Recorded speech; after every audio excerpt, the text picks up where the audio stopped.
Hello students, हम पढ़ रहे हैं लेसन 6 जिसका शीर्षक है पृथ्वी से अग्नि तक, जिसके लेखक स्वर्गीय डॉक्टर APJ अब्दुल कलाम जी हैं।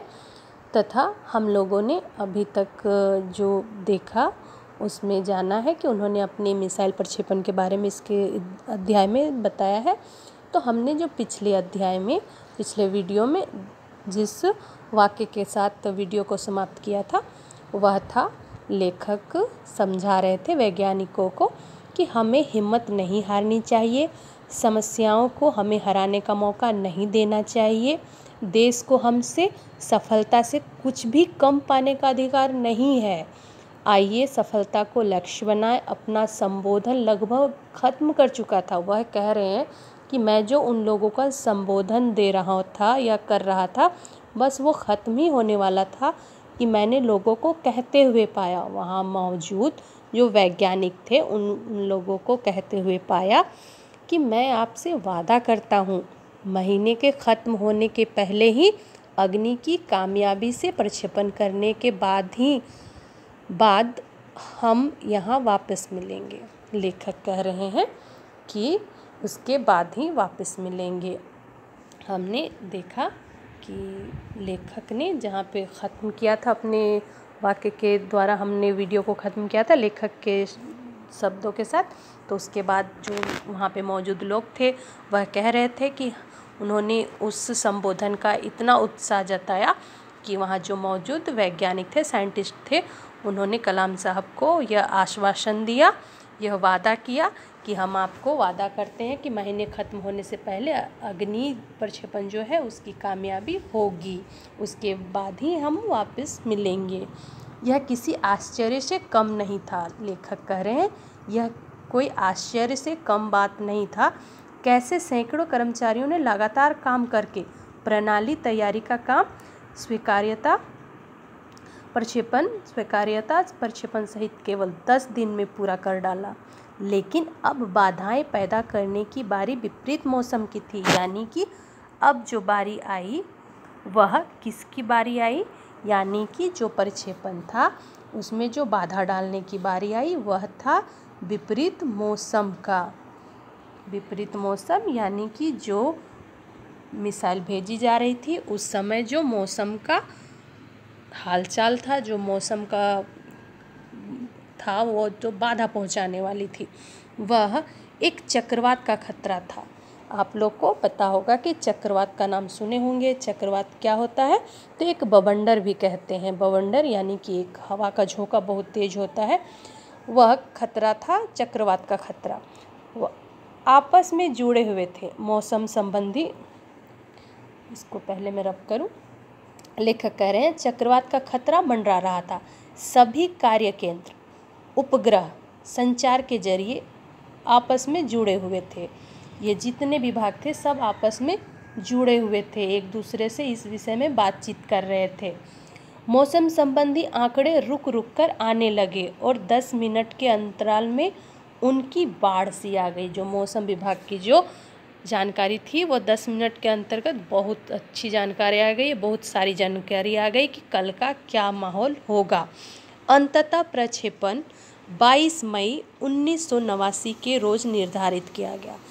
अंतिम में लास्ट में जो अग्नि प्रक्षेपण था वो किस दिन फिक्स किया गया? तो 22 मई 1989 को फिक्स किया गया, उस दिन निर्धारित किया गया। यह पूर्णिमा की रात थी और यह जो रात्रि थी वो पूर्णमासी की रात्रि थी, पूर्णिमा की रात्रि थी। ज्वार के कारण लहरें किनारों से टकराकर अधिक शोर मचा रही थी और ज्वार के कारण जो समुद्र में थी वह लहरें टकरा कर क्या कर रही थी? अधिक शोर मचा रही थी, तेज आवाज़ आ रही थी। क्या हम अग्नि के प्रक्षेपण में कल सफल होंगे? सबके दिमाग में यह सवाल चल रहा था कि क्या कल हम अग्नि प्रक्षेपण में सफल हो होंगे। यह सवाल हमारे दिमागों में सबसे ऊपर था। यह जो प्रश्न था वह हमारे मस्तिष्क में, हमारे दिमाग में सबसे ऊपर था। हमसे कोई भी उस सुंदर रात के जादू को खंडित करनी नहीं चाहता था। लेखक कह रहे हैं कि लेकिन हम में से कोई भी उस सुंदर रात का जादू खंडित यानी तोड़ना, जो जादू था उस जादू को तोड़ना नहीं चाह रहा था। एक लंबी खामोशी, फिर लेखक कह रहे हैं एक लंबी सी खामोशी थी। लोग सोच रहे थे, विचार कर रहे थे। फिर उस खामोशी को तोड़ते हुए जो एक शांति थी, लोग अपने विचार मिलजुटे हुए थे, उस खामोशी को तोड़ते हुए आखिरकार रक्षा मंत्री महोदय, जो उस समय के रक्षा मंत्री महोदय थे, उन्होंने उनसे पूछा, कलाम साहब से पूछा, क्या पूछा कि कलाम, कल तुम अग्नि की कामयाबी का जश्न मनाने के लिए मुझसे क्या उपहार चाहोगे। लेखक से जो हमारे रक्षा मंत्री थे उन्होंने क्या कहा कि कलाम, कल तुम अग्नि की कामयाबी का जश्न, यानी कि उन्होंने विश्वास दिलाया कलाम साहब को कि कल जो प्रक्षेपण होगा वह कामयाब होगा और उस कामयाबी का जश्न मनाने के लिए मुझसे तुम क्या उपहार चाहोगे, क्या गिफ्ट लोगे। यह एक मामूली सा सवाल नहीं था, लेकिन मैं तत्काल इसका कोई जवाब नहीं सोच पाया। लेखक कह रहे हैं कि यह मामूली सा सवाल नहीं था, लेकिन मैं इसका तत्काल कोई जवाब नहीं दे पा रहा था। आप PDF द्वारा पढ़िएगा, क्योंकि इसमें बहुत छोटे छोटे वर्ड दिख रहे हैं जिससे आपको पढ़ने में शायद समस्या होगी। मैं यहाँ किताब का इस्तेमाल कर रही हूँ, तो आप भी PDF से पढ़िएगा।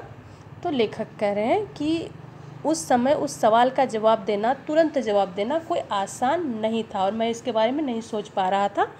फिर लेखक कह रहे हैं कि मैं क्या चाहता था, कह रहे हैं कि मैं क्या चाहता था, क्या था जो मेरे पास नहीं था, कौन सी चीज़ मुझे और खुशी दे सकती है। वो बस सोच ही रहे थे और तब मुझे जवाब मिल गया। हमें RCI में लगाने के लिए 1,00,000 पौधे की ज़रूरत थी। लेखक के दिमाग में आ गया कि उन्हें रक्षा मंत्री से क्या मांगनी चाहिए, तो उन्होंने क्या मांगने की तैयारी में लग गए कि 1,00,000 पौधे की ज़रूरत है।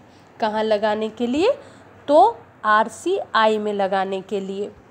फिर क्या हुआ, अगले दिन सुबह 7:10 पर अग्नि मिसाइल, लेखक कह रहे हैं अगले दिन सुबह 7:10 पर अग्नि मिसाइल प्रज्वलित हो उठी यानी कि जल उठी।